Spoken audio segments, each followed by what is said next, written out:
दोस्तों रतन India power की बात करें तो स्टॉक के अंदर आज अपर सर्किट लगा है और स्टॉक पिछले कुछ दिनों से दौड़ रहा है। लेकिन सबसे जो बड़ी बात है कि क्या ये स्टॉक यहाँ से एक ज़बरदस्त तेजी के लिए तैयार हुआ है या फिर एक तरह से ट्रैप चल रहा है इसके अंदर। यहाँ पे फंडामेंटली कंपनी कितनी मजबूत है और क्या आने वाले समय में एनसीएलटी की प्रक्रिया से कंपनी बाहर आ जाएगी, इन सारी बातों को समझेंगे। यानी रतन इंडिया को टोटल किस तरह से आगे की संभावना बन रही है उसको एनालिस करके समझने की कोशिश करेंगे। और एफआईडीआई का और म्यूचुअल फंड का रुझान कैसा है स्टॉक को लेकर। और सबसे जो बड़ी बात है कि गिरते बाजार में जो ये तेज़ी बन रही है क्या इसमें दाव लगाया जा सकता है। पिछले कुछ दिनों में स्टॉक ने ज़बरदस्त दौड़ भी लगाई है और आप समझ सकते हो कि स्टॉक 2023 में जो 3 रुपये के आसपास था वो 10 तक पहुंच चुका है। लेकिन क्या इससे भी शानदार रिटर्न देगा, जानने की कोशिश करेंगे इस वीडियो के माध्यम से। लेकिन फ्रेंड उससे पहले अगर आप पहली बार हमारे चैनल पे आए तो चैनल को सब्सक्राइब कर दीजिए, एक बेल आइकॉन दबा दीजिए ताकि जब भी नया वीडियो बने पहला नोटिफिकेशन आपको मिले। वीडियो पसंद आए तो लाइक से जरूर कीजिए। चलो फ्रेंड्स वीडियो स्टार्ट करते हैं। मैं हूं आपका दोस्त एस.बी. दवे और हमारे अपने चैनल ऑनलाइन कमाई में आपका बहुत बहुत स्वागत है। तो अभी लगभग 11:30 बजे के आसपास का टाइम है। बीएसई सेंसेक्स इस समय 73,387 के स्तर पर है और आप देख सकते हो कि 508 पॉइंट की भारी भरकम गिरावट है, यानी 0.69% डाउन है बीएसई सेंसेक्स। और ओवरऑल पूरे बाजार में गिरावट का माहौल बना हुआ है। आप ये समझ ही सकते हो कि इंटरनेशनल मार्केट में जो सिग्नल है उसका भी असर बाजार में देखने को मिला है। इंडिया के बाजार में दबाव का बना हुआ है, प्रॉफिट बुकिंग हावी हो रही है। अब रतन इंडिया पावर की बात करें, स्टॉक के अंदर अपर सर्किट लगाए और आप देख लो कि 10.40 पे स्टॉक है, 4.52% की तेजी, यानी अपर सर्किट है 5% का। सबसे जो बड़ी बात है कि इसमें ट्रेडिंग भी हुई है काफ़ी ज़्यादा, 10.25 इंट्राडे का लो है और शुरुआत हुई थी 10.30 के आसपास। अब आप देख सकते हो सुबह सुबह ही 3 करोड़ के आसपास का वॉल्यूम हो चुका है, जबकि आप देख रहे स्टॉक एएसएम लिस्ट में शामिल है। इसमें इंट्राडे ट्रेडिंग बिल्कुल नहीं हो सकती, आपको इसमें डिलीवरी बेस ही काम करना होता है। उसके बावजूद भी देखें तो आज वॉल्यूम टॉपर बना हुआ है, टॉप 5 में शामिल है, वॉल्यूम के मामले में नंबर 5 पे है। अब फिलहाल आप देखें तो यह एएसएम और जीएसएम लिस्ट दोनों में ही शामिल है और इस वजह से देखें तो यहाँ पे थोड़ा सा दबाव का संभावना तो बनी हुई है और इसके ऊपर खास ध्यान रखा जा रहा है सेबी की तरफ से। और इसीलिए देखें तो आगे की संभावना थोड़ी सी इसमें प्रॉब्लम वाली तो दिखाई दे ही रही है। अब आप देख सकते हो कि स्टॉक 40 रुपये के आसपास था 2009 में और ये स्टॉक उस हिसाब से देखते हो अभी भी अंडर वैल्यू है। कोविड काल में स्टॉक 1 रुपये के आसपास आ गया था और बहुत सारे स्टॉक जो 1 रुपये के आसपास आए थे वो लगातार दौड़े, चाहे जेपी हो या रिलायंस पावर। जेपी पावर तो 50 पैसे के आसपास था जो 24 रुपये तक चला गया। रिलायंस पावर जिसकी प्राइस भी 1 रुपये के आसपास ही थी वो आप देख सकते हो कि 32 को क्रॉस किया। यह अकेला स्टॉक था जो रह गया था, ये दौड़ा नहीं।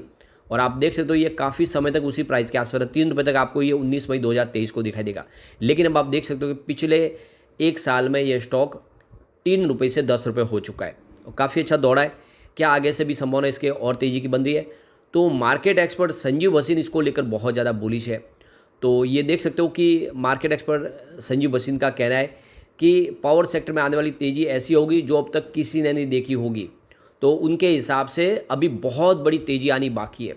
उनका कहना है कि मैंने जेपी पावर 7 रुपये के आसपास खरीदारी की सलाह दी थी, जेपी पावर ने अच्छा खासा रिटर्न दे दिया है। रिलायंस पावर में खरीदारी की सलाह थी, वो अब तक 10 गुना से ज़्यादा रिटर्न दे चुका है।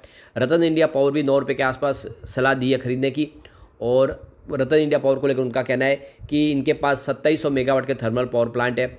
रतन इंडिया के पास अमरावती और नासिक में 2 पावर प्लांट है और फिलहाल कंपनी एनसीएलटी के तहत उसके ऊपर कार्रवाई चल रही है। लेकिन यहाँ पे संजीव भसीन का कहना है कि यह एनसीएलटी से प्रक्रिया से बहुत जल्द बाहर आ जाएगी और इसके पीछे वजह कि गोल्डमैन सैक्स और वर्दे पार्टनर जैसे दिग्गज जो निवेशक है उन्होंने इस स्टॉक के अंदर निवेश किया हुआ है।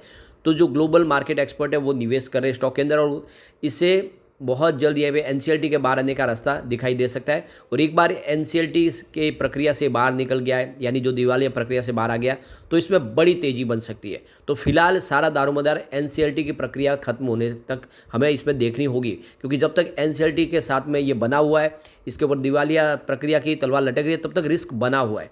वैसे संजीव भसीन ने कहा है कि ये 9 रुपये का शेयर बहुत जल्द 20 रुपये को छू सकता है। तो ये एक तरह से देखें तो शॉर्ट टर्म इन्वेस्टर के लिए तो मौका अच्छा है। अगर उसमें रिस्क लेना चाहता है तो अपना इन्वेस्टमेंट डबल कर सकता है। 10 रुपये का शेयर 20 रुपये हो सकता है। लेकिन अभी लंबी रेस के लिए स्टॉक तैयार नहीं है, क्योंकि अभी इसके ऊपर बहुत सारी प्रॉब्लम है।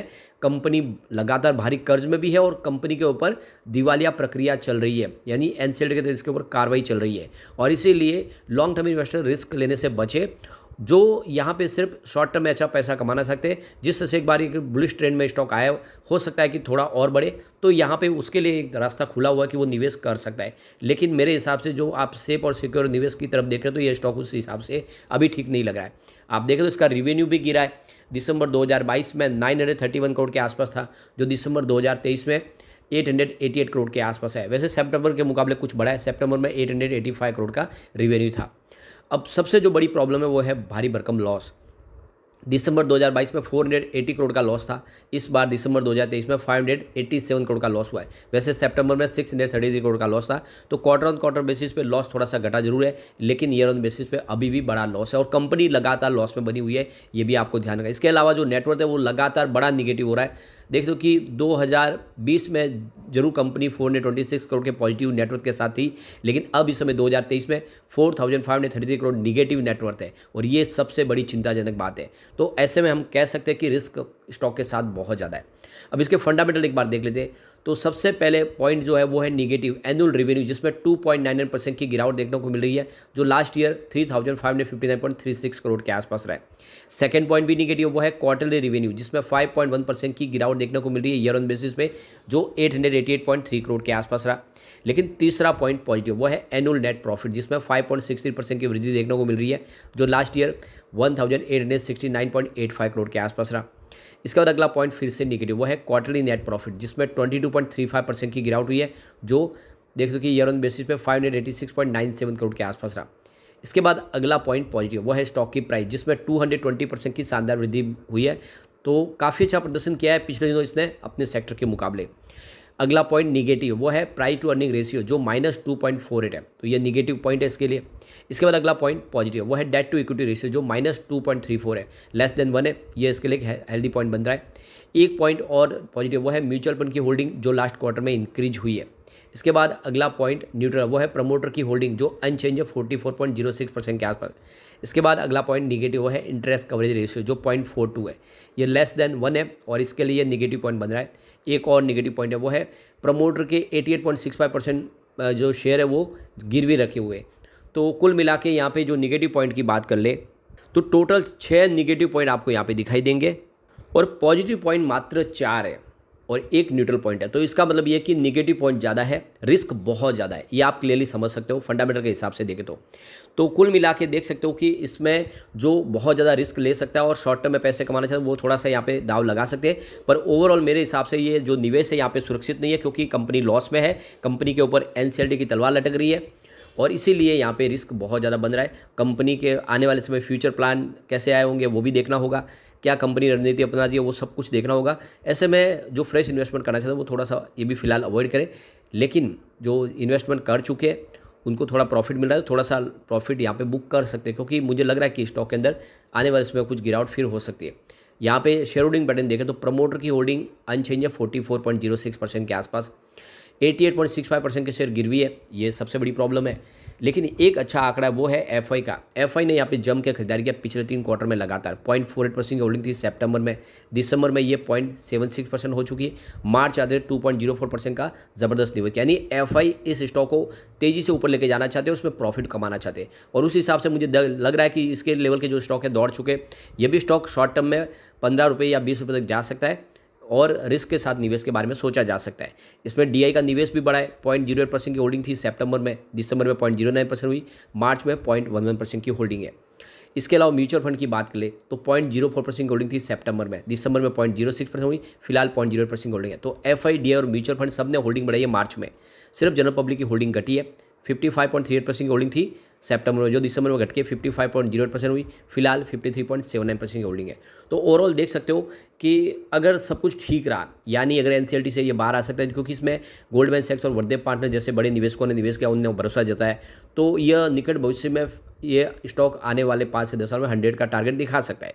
लेकिन अगर वो उस हिसाब से अगर सब कुछ ठीक नहीं हुआ तो रिस्क बहुत ज़्यादा, और निवेश आपका डूब भी सकता है। यहाँ पे आने वाले उसमें शेयर की प्राइस फिर से हो सकता है कि 5 रुपये के आसपास आ जाए, उससे कम भी हो जाए। तो बिल्कुल रिस्क के साथ में ही इस बारे में, निवेश के बारे में सोचा जा सकता है, पर मेरे हिसाब से इस स्टॉक को आपको अवॉइड करना चाहिए।